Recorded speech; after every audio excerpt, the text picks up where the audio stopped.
Assalamualaikum warahmatullahi wabarakatuh. Baik, pada kesempatan kali ini saya akan menjelaskan bagaimana ruang lingkup psikologi anak dan juga remaja pada aspek belajar.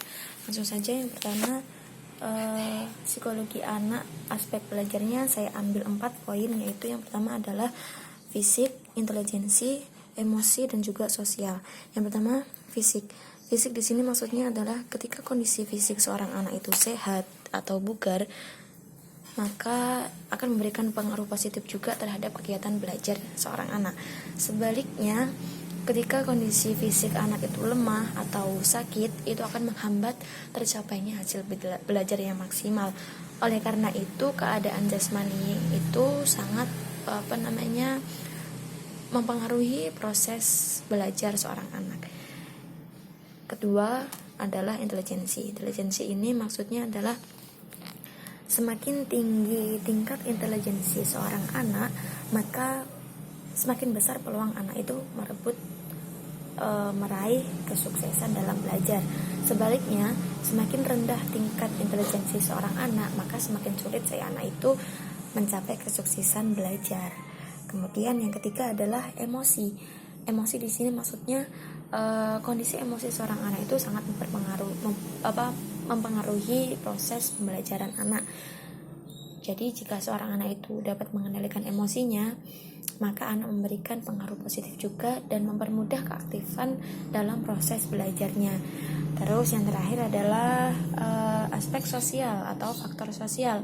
Faktor sosial ini maksudnya kondisi lingkungan sosial tempat tinggal seorang siswa itu mempengaruhi belajar siswa. Jadi ketika lingkungan seorang siswa itu kumuh, banyak pengangguran, atau banyak anak-anak yang terlantar, itu juga akan mempengaruhi aktivitas belajar siswa.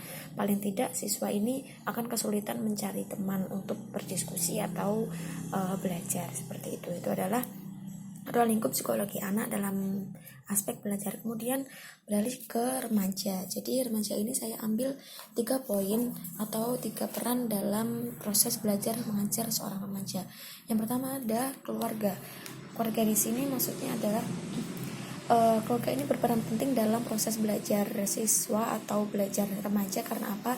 Karena keluarga ini adalah tempat pertama, apalagi seorang ibu. Seorang ibu adalah madrasatul ula bagi anak, atau sekolah pertama atau pembelajaran pertama bagi seorang anak.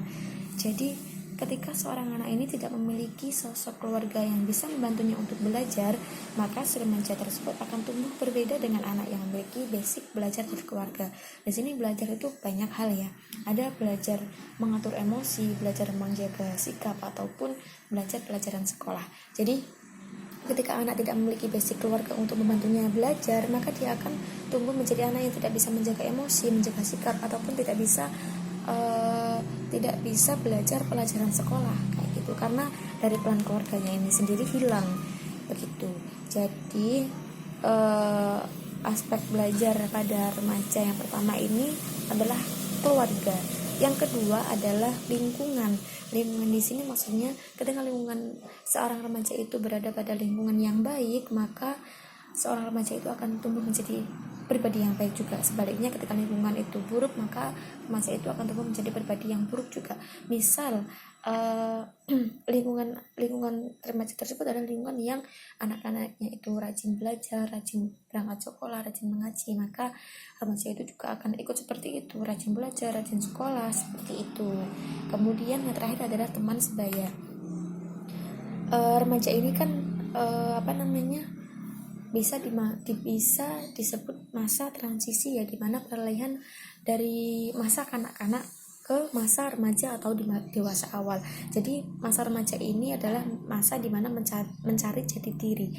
Biasanya remaja kan kalau ada apa-apa, kalau curhat atau segala macam, itu sudah tidak ke keluarga lagi, akan tetapi ke teman sebaya. Jadi faktor atau peran atau pengaruh teman sebaya ini sangat luar biasa bagi pertumbuhan juga proses belajar mengajar seorang remaja. Ketika teman sebayanya itu baik, maka dia juga akan menjadi baik juga. Akan tetapi ketika teman sebayanya ini bandel, nakal, atau emosian, maka remaja ini akan tumbuh menjadi seperti itu juga. Jadi peran keluarga, lingkungan, juga teman sebaya ini sangat berpengaruh pada aspek belajar remaja. Jadi seperti itu yang dapat saya sampaikan, kurang lebihnya saya mohon maaf.